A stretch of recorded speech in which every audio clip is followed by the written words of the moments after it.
I'd like to introduce our speaker for this morning's presentation. Lynn Deitrick is a clinical educator for the Florida Caribbean AIDS Education Training Center.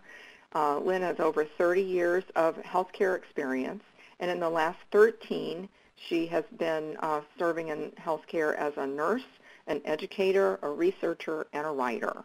Dr. Deitrick has developed and presented educational sessions for topics on HIV. She's spoken at national conferences and previously prepared 2 online education modules for hospital staff. In addition to her wealth of knowledge and clinical education experience, Dr. Deitrick has published 25 peer-reviewed journal articles and holds a doctorate in applied medical anthropology from the University of South Florida. Thank you for being with us this morning, Dr. Deitrick, and we are anxious to have you get started.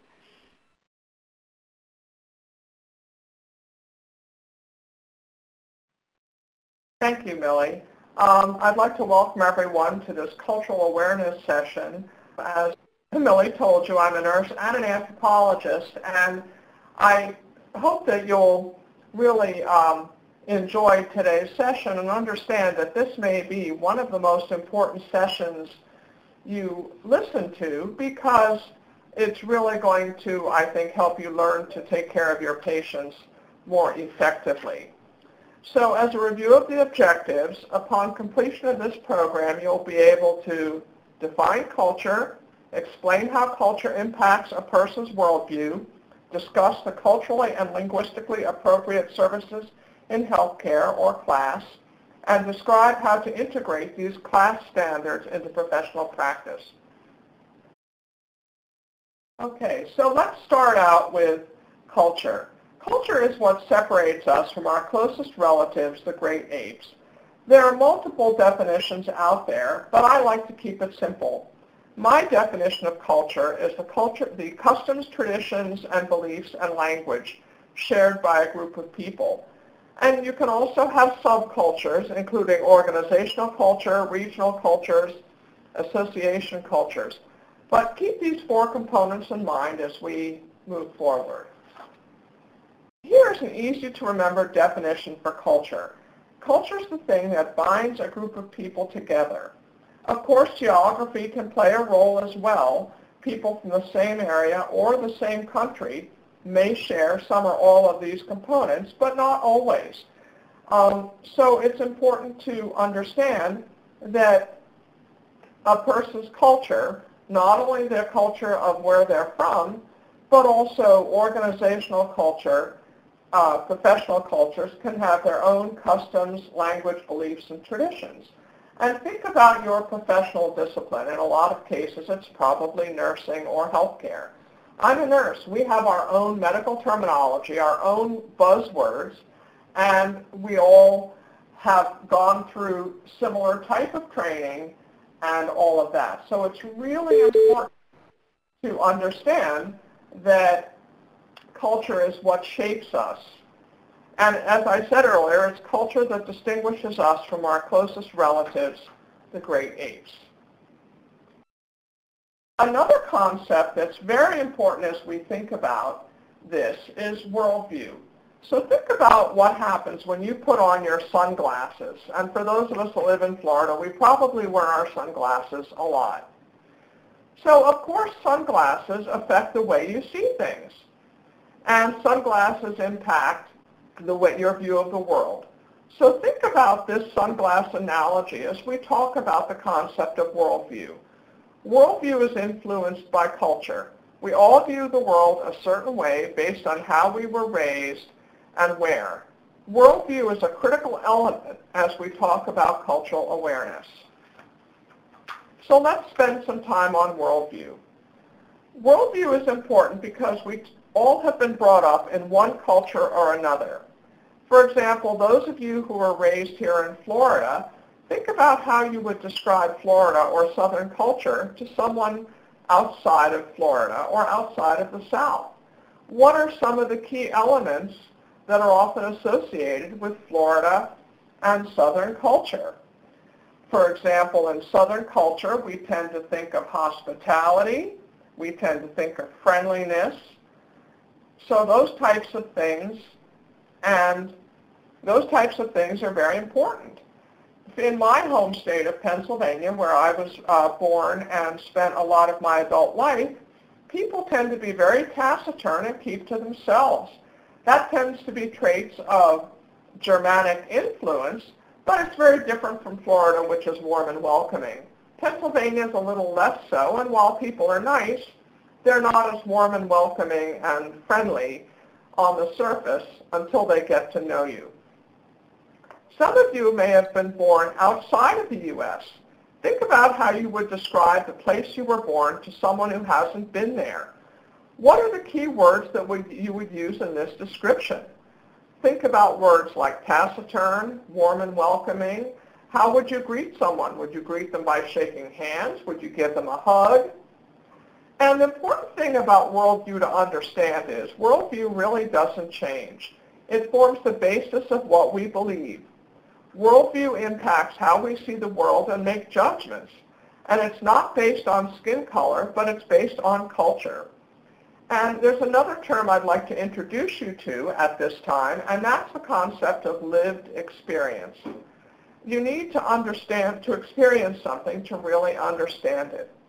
For example, with disability, unless you've ridden in a wheelchair, you can't know what people who use a wheelchair are living or experiencing.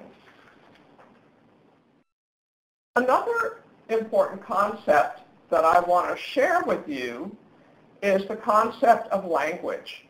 The language you speak at home impacts your view of the world. For example, if you speak a language that has words classified as masculine or feminine, this can impact your views on gender and ideas about gender. If you speak a language like Navajo, you might tend to view your world in terms of dimensions. For example, in English, we would describe a water glass as a glass that holds water or other liquid. If you were Navajo, you might describe the same water glass as a clear sphere that holds liquid. Do you see the difference in the descriptions? English, it's a glass. In Navajo, it's a clear sphere that holds liquid. Obviously, from this example, Americans and Navajos see the world differently based on their language. Similarly, your language can impact your perceptions and understanding of the nuances of color. Berlin and Kay are two noted linguists who wrote a book about color terms. And you may say, well, gee, why are we talking about color terms? Well, again, language influences how you see the world.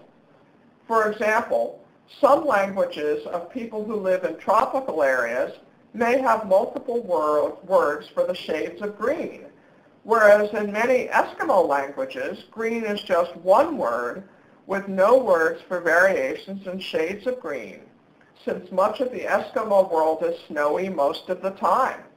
Eskimo languages tend to have multiple words for types of snow, whereas languages of people from tropical areas may not have a word for snow at all. These are just a few examples of how worldview, particularly language, affects who we are and how we see the world. Think about how you would explain snow to someone whose native language doesn't have a word for snow. And this can apply to us as health professionals. So think about, as we go through this presentation, how you would describe a disease concept that may not exist in the culture of the patients you're dealing with. And language can also be a barrier. If we don't speak the language around the people around us, you can see that that would really be a barrier. This is a major problem in our country. We have lots of people who speak different languages who may not be proficient in English. Similarly, there are professional languages such as the language of medicine, language of science, and other things. For people who don't speak medical, for example, the language and words of medicine can be a mystery. Think how this can impact us in our work. Language can create barriers for people seeking health care, and we always have to keep this in mind. The next concept I want to talk about is the concept of enculturation. And so with enculturation, think about the term tabula rasa, which means blank slate. In thinking about worldview and language, we also need to understand enculturation. Think of it this way. We are a blank slate when we are born. We are enculturated as we grow up in the culture we live in. We learn the language, customs, beliefs, and traditions of our culture from those around us. We grow up viewing the world through the lens of our native culture, or worldview, and language, and think that this is the best. Similarly, we are enculturated to the culture of our workplace or profession, and learn the language and culture of those also. Obviously, many people who come to this country have different worldviews and languages based on where they were raised. We need to understand that our patients may have very different customs and languages than ours and view the world much differently than we do. The next concept I want to talk about is ethnocentrism. Ethnocentrism is the belief that our own native culture and language are the best and that every other culture and language is inferior to our own. What's wrong with this view? Well, having an ethnocentric viewpoint will impact how we interact with others. It would put us in a position of superiority, which obviously is not what we want. Conversely, we want to talk about the next concept of cultural relativism. Cultural relativism is the opposite of ethnocentrism. It's the belief that other cultures and ways of doing things are different but equally valid. Adopting an attitude of cultural relativism will lead to better communication and trust. This concept of cultural relativism is at the heart of cultural awareness. And we need to learn about other cultures in order to interact effectively with our patients and with each other. And therefore, this education on cultural awareness education can help. One concept I want to talk about is the concept of a cultural construct. Many ideas about life, health, and spiritual matters are shaped and explained by the culture we grew up in.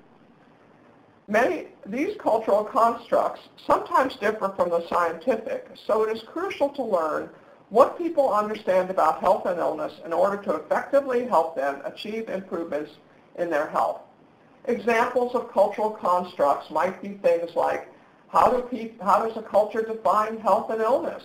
How do they explain disease causality?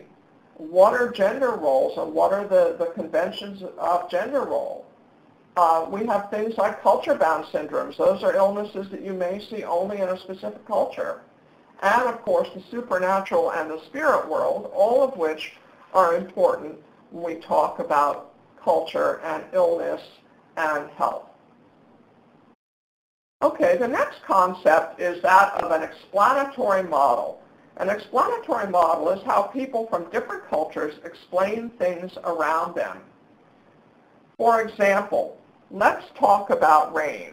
Here in the U.S., we use a scientific model for explaining the phenomena of rain. In our culture, we talk about rain as being caused by atmospheric conditions. In a religious explanatory model about the cause of rain, people might say rain comes from God, therefore they might pray for rain.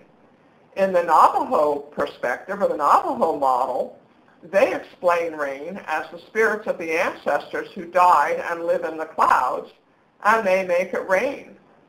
So if a person is raised with one belief system and that explanatory model, it's difficult to change their worldview, and not all cultures accept the biomedical system as the right one when explaining what makes us ill and what makes us healthy.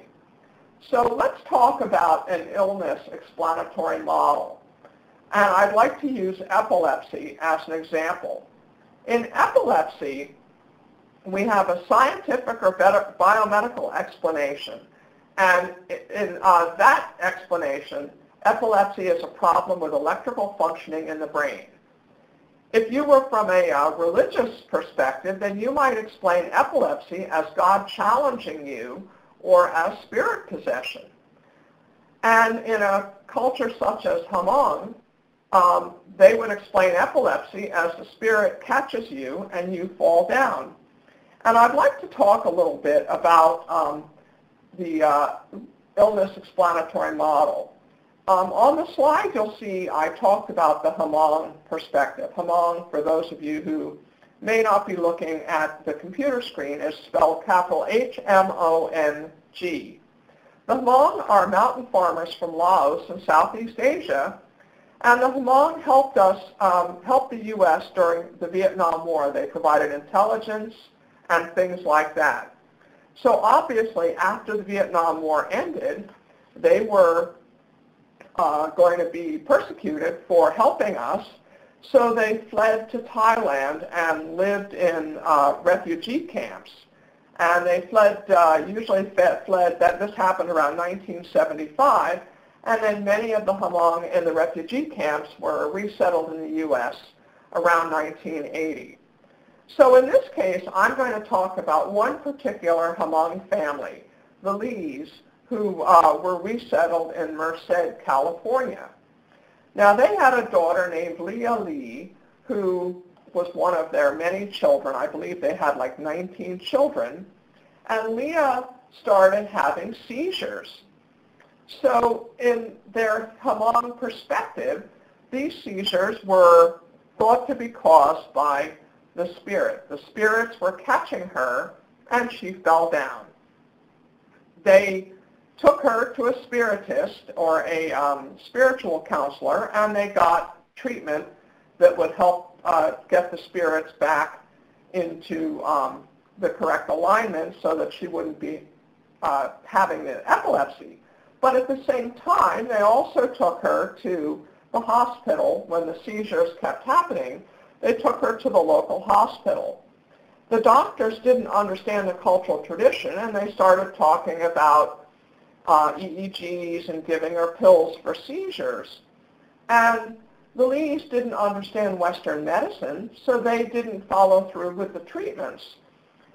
Both sides wanted what was best for the child. It ended up that the state took the child away, and the end of the story is that the daughter ended up dying from her epilepsy. And there's a very, very moving book about this whole incident that I will talk about at the end. It's called The Spirit Catches You and You Fall Down, that details this whole thing. But the important thing about the book is that it showed the great barriers or disconnects between the Western explanatory model of epilepsy and the explanatory model of the Hmong from Laos. And because back then a lot of healthcare professionals didn't understand cultural differences and didn't have any training in cultural awareness, they didn't know or anything about this, and so you ended up with the child dying. So this is a very important example about why we really need to take the time to understand about illness explanatory models. The next example I'd like to talk about is diabetes among the Zuni. This is a very famous public health example. The Zuni are sheep farmers. They're Native Americans who live out in Arizona in reservations. And there were high rates of type 2 diabetes among the Zuni for many, many years. And if you ask the local Zuni what was causing the diabetes, they would say it was caused by bad water. So because the rates were so high, the government sent in a team to try to understand why type 2 diabetes was occurring at such high levels. As they started questioning some of the Zuni were saying, well, the water tastes bad. And as they dug deeper, they found that the water system had been changed in 1965, and that this change in the water system made the water taste different. The people didn't like how the water tasted, So they started drinking a lot of soda because the water tasted bad. So the solution was that the Sunni were, it was suggested that they switch to diet soda or bottled water, and this switch decreased their caloric consumption, decreased the amount of sugar that they were ingesting, and it resulted in dramatic decrease in rates of diabetes. So when you think about this, you think, well, the Sunni were right. They attributed diabetes to bad water. Yeah, the water was bad. It may not have been bad in terms of impurities, but it tasted different, and they weren't drinking it. So I share this example with you because it's important to really drill down and try to understand when people say a disease is like diabetes is caused by bad water, to understand what they mean with that and try to understand their cultural explanations or their explanatory models. So let's talk a little bit about folk medicine. Many cultures have folk medicine traditions. These can include spiritual cures, medicinal plants, potions, and other things that are believed to affect a cure. These often exist alongside the scientific or medical systems. These cures are often tied in with the explanatory model of the problem the cure is for. For example, a Hmong with epilepsy may consult a priest for a cure since they believe that epilepsy is caused by the spirits. It's important to understand that many cultures use remedies other than pharmaceuticals to alleviate symptoms and cure illness. It's important to know that these remedies exist and people may use them even if they don't necessarily say so. And so, again, there's many kinds of folk medicine. There's medicinal plants, there's spiritual cures, there's teas, potions, lotions, or aromatics, poultices, and food. And so, again, we need to explore and understand that these things exist. Later in the year, I will be presenting a second webinar on cultural awareness where I'll be going more into aspects of folk medicine that are important to us as health practitioners. So I'm sure Millie will share more with that with you going forward. Okay, I want to talk next about the concept of cultural awareness. So how do we become more culturally aware? Well, we become more culturally aware by engaging others in a purposeful way. So here's the process. Start out with respect for everyone and all cultures. Communicate. Ask about preferences and customs. Understand. Try to understand other points of view, the way other cultures look at the world, and 4, engage. Engage everyone and be curious about people and cultures. Ask about differences. Gain comfort and experience talking with people about culture and cultural differences. You won't know unless you ask. Also, I just wanted to point out that cultural awareness can be called many things. It can be called cultural competency, cultural sensitivity, or cultural awareness. I like the term cultural awareness because it implies a mutual understanding and awareness, whereas other terms like cultural competency may not have the connotation that I think is as favorable. So cultural awareness is the term that I chose to use here. So then you may say, well, how do we do this? How do we apply cultural awareness? Well, there's a term called cultural brokerage. Cultural brokerage means building bridges between cultures. As we discussed earlier, many cultures have explanatory models for health and illness causality that differ from biomedical health care. These differences need to be bridged or brokered to ensure that people can fully engage in the biomedical healthcare system without abandoning the cultural beliefs from their own cultures. A prime example where cultural brokerage could have helped is in the example from the book, The Spirit Catches You When You Fall Down, which I discussed earlier. Had someone from the hospital worked at brokering an understanding of epilepsy and its treatment that fit in with the worldview of the Hmong family, and also encompass the biomedical aspects of epilepsy, the outcome for the child may have been different. So cultural brokerage really implies building a cultural bridge between people from different diverse communities and mainstream health services. Cultural brokerage helps people traverse an unfamiliar system and situate what is happening in terms that they can understand.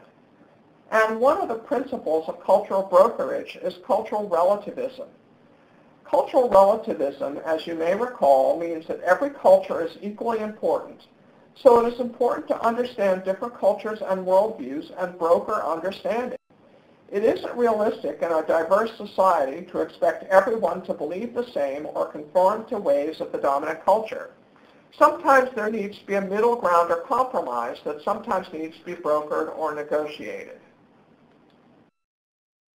I'll share with you an example of cultural brokerage from my own nursing experience that you can read about in my article that Millie has shared with you.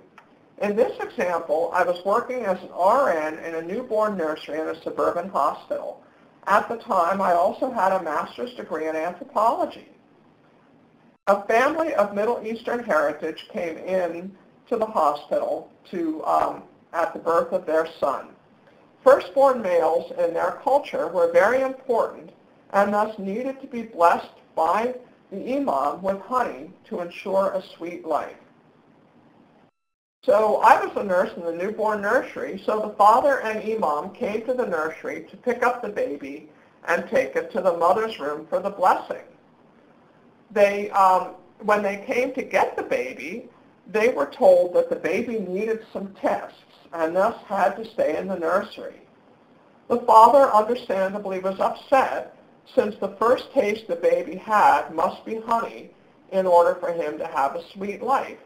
And for those of you that have worked in the nursery, you know that if the mother, for whatever reason, if the baby has to stay in the nursery, then often it's the nurses who will give the baby their first feedings or their first water. Well, in this particular culture, the very first thing that passed that infant's mouth would determine the quality of their life, and therefore honey was critical, especially with a son.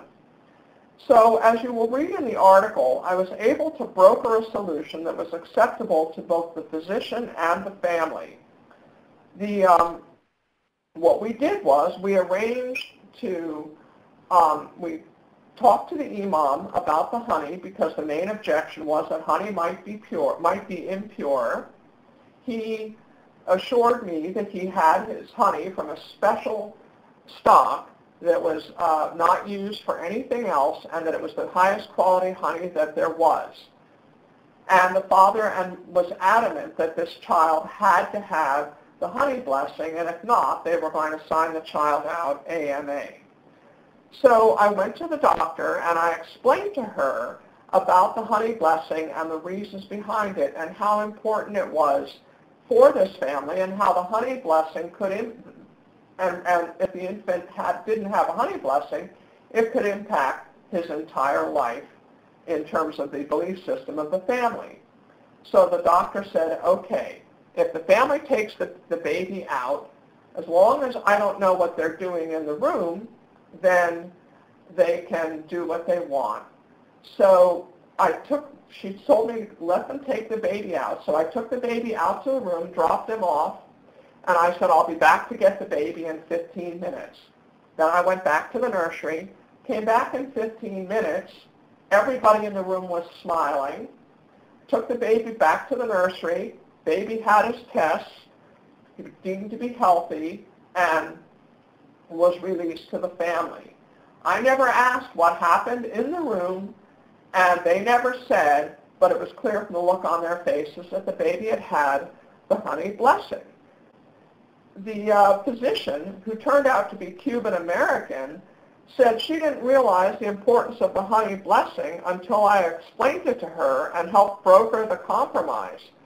And the funny thing was, we had spent so much time talking about culture because she would often share some of her traditions, as she was raised in a Cuban American family.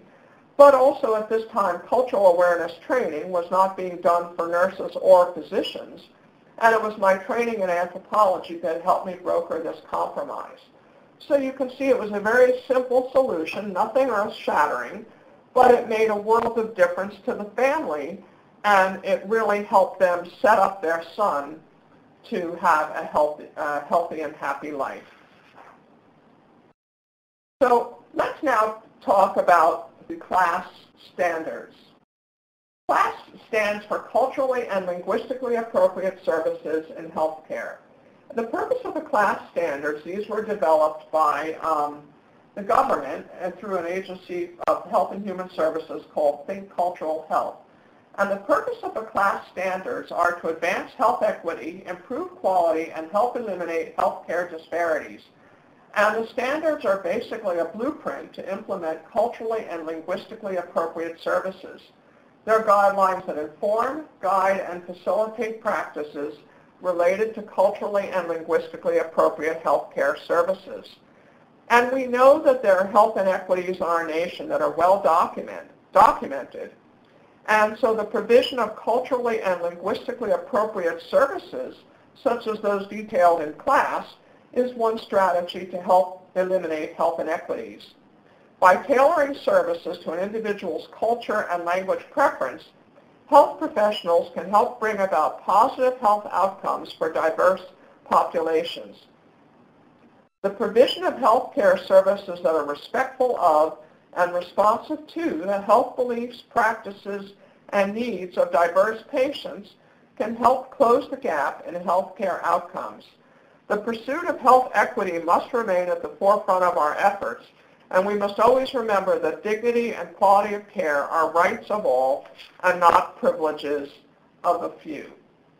So let's talk a little bit more about what CLASS means. So how do we apply CLASS at our work? Well, remember our definition of cultural awareness comprises four things: respect, communication, understanding, and engagement.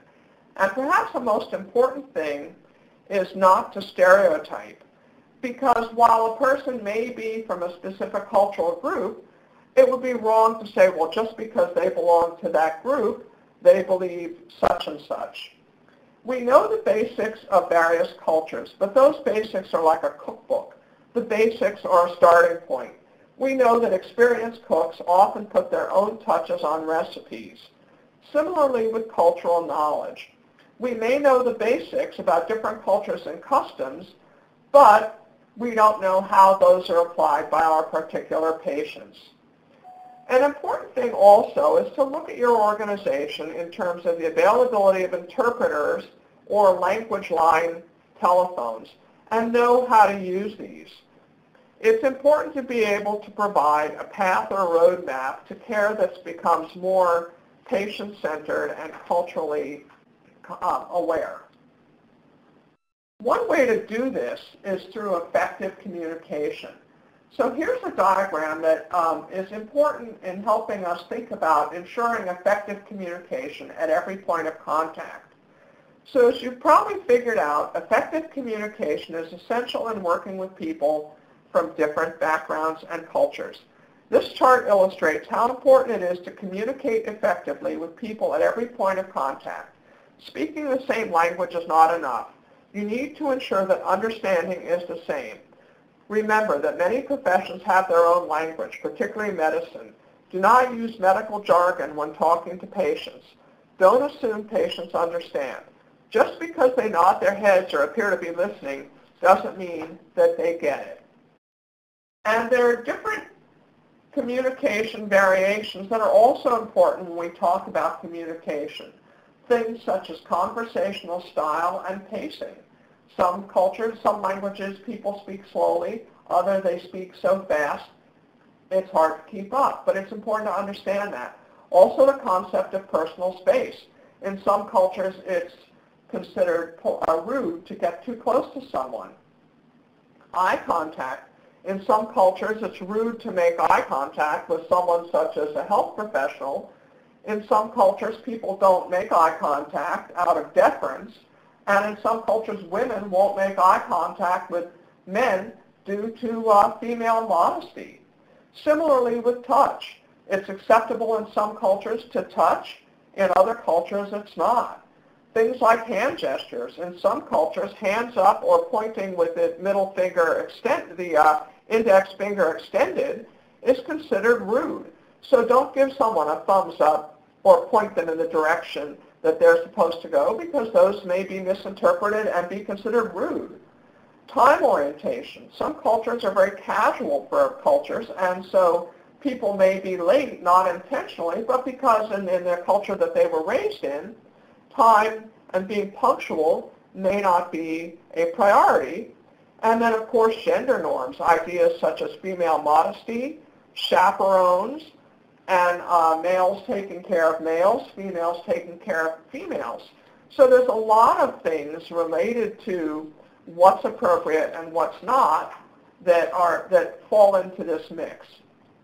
So then how do we know how to interact with our patients? Well, here's a little acronym that I think will be helpful to you.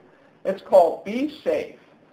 The B stands for barriers to care. The provider should be aware of possible barriers to care for patients in their service area. These include language, immigration status, economics, and culture. E stands for ethics, demonstrating mutual respect to all patients and putting personal biases aside. Sensitivity of the provider is what S stands for. Know your own personal biases and try to overcome them by learning about other cultures and traditions. Show empathy, maintain privacy and confidentiality. Ask questions and be curious. Assessment. It's important to focus on the whole person during the assessment, not just what they're saying is making them ill. Facts. Know the facts about your patient and HIV and how culture, age, sexual practices, economic, and drug use may impact them. Ask about any cultural practices. Many people are happy to talk about their culture and traditions if you ask them. And E stands for encounters. Provide patients with information that is simple and clear and make sure they understand. Use teach-back or an interpreter if necessary. Pay attention to body language and tone of voice. It is important to understand that a diagnosis of HIV or AIDS carries stigma that may interfere with their seeking care. Now, in this way, I want to just end by having you look at a short video that illustrates the importance of becoming culturally aware. Today's session was a starting point, and there's more for all of us to do to become more culturally aware.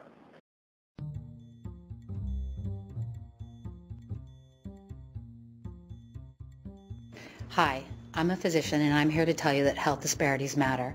African American men die an average 10 years earlier than white men in the city of Chicago, and that disparity has persisted for 20 years. It's time to do something about it. Once a Russian-speaking woman came into our office with a letter in Russian, and she asked us to translate it into English and send it to the local hospital. The letter said, "When the hospital asked my older child to translate for the birth of my new baby, I felt like an animal, zver. But later, when the hospital offered me an interpreter for the birth of my next baby, I felt like a real person, nastoящий человек." You know, oftentimes providers, I walk into a training room and they think that what I'm about to tell them is irrelevant and completely peripheral to the real work. And I tell them what I'm about to talk to them about, that cultural competence is as important to the outcomes of their patients, is as important to the mortality and the morbidity rates as anything that they're going to do in terms of pharmacology or surgical procedures. In order for a patient to be healed, several things have to happen. They have to come to the medical facility. They have to give a complete and accurate medical history. The provider has to order the correct diagnostic tests, and then the provider has to make the correct diagnosis and develop the best treatment plan for the patient. And the treatment plan has to be one that the patient understands and is motivated to follow. All of those steps require a good relationship between the provider and the patient. It requires trust, and that is completely dependent on the cultural competence of the provider. What we've seen, for example, within the Latino population in an area of New York State is their lack of awareness to language access resources. So not being able to communicate with their providers, it causes a barrier which contributes to health disparities such as not seeking preventive care, not finding somebody who would be able to deal with primary issues, but unfortunately having these medical issues escalate to a point that they become one of the statistics that are recorded in health disparities issues. Cultural competence and language access matter. We've heard it all. 2 cases of children as young as 3 being asked to interpret for their own pediatric encounters. An 11-year-old boy who was asked to interpret for his own mother and told her, "Please don't cry, Mama. They tell me I have cancer." If it isn't culturally and linguistically appropriate, it isn't healthcare. America's a country that's getting more diverse every day, and that's a challenge for healthcare organizations. Doctors, nurses, they want to treat people the best way that they possibly can, but they don't always know how to do that. And the great thing about the class standards is that they provide a path, a journey, a roadmap for getting to better quality care and to really deliver care that's very patient-centered. And when hospitals and doctors can do patient-centered care, that means that not only do diverse populations get to be healthier, but everybody gets to be healthier.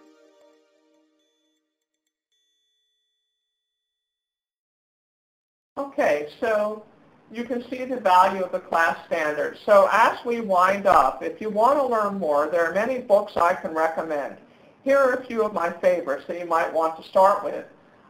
One of them is the book I mentioned earlier, The Spirit Catches You When You Fall Down, and other books about HIV. And then I've also made it as a reading list.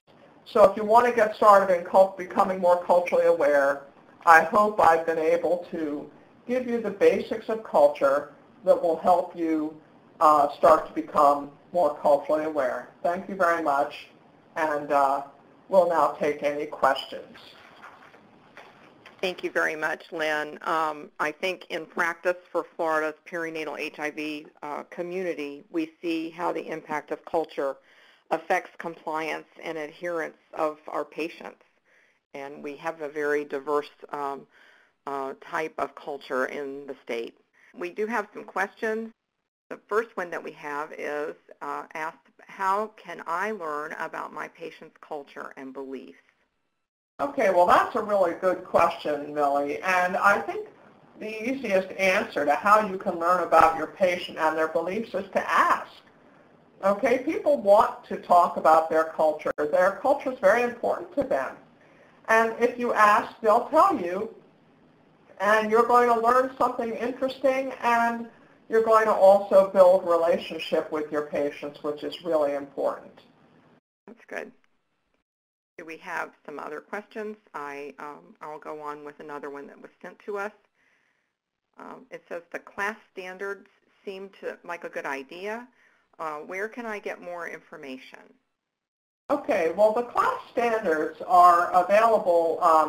If they contact you, Millie, I'll provide you with them, and you can send them to people. But the class standards are really basics, things like making sure you have plans for interpretation for patients who don't speak English. Make sure you have the language line available. Make sure you have a diverse workforce, because people feel most comfortable with people who look like them. So those are the ways to start, and then of course they can also contact me, and I'll be happy to help advise on how to get the class standards implemented at their workplace. That sounds good. Another question that came through, Lynn, is what if my patient doesn't seem to understand what I'm saying to them? Well, I think that's a really good question, Millie, because, you know, patients will often, you'll talk to them and they'll nod their heads, but sometimes they'll nod their heads out of courtesy or to be polite, but it doesn't mean that they understand. So it's really important to use methods such as teach back, provide materials that are written in their native language, and really ask them to show you. So for example, if you're giving a patient a medication, ask them to tell them how to take it and then ask them to tell you back. Or if they have a jumble of pills, ask them to show you which pill is for what. Or if they're learning how to take care of an infant with special needs, ask them to show you how to perform the care that you may have demonstrated. So it's really important to get creative to make sure that understanding is happening. Talking alone is not going to be effective. You really have to make sure. And also, if it's an illness like epilepsy, make sure that you understand how they define it and ask them if they're doing any, taking any traditional remedies, if they're seeing any traditional health practitioners, because sometimes they are and they won't tell you unless you ask. That's really good. I know in practice I used to have patients that were Creole speaking that their goal is to make you think that they understand everything. They're embarrassed if they reveal to you that they don't get it. And that just has to be handled in such a way that they feel confident of themselves, but also that we're able to impact their care. So I think that's really valid.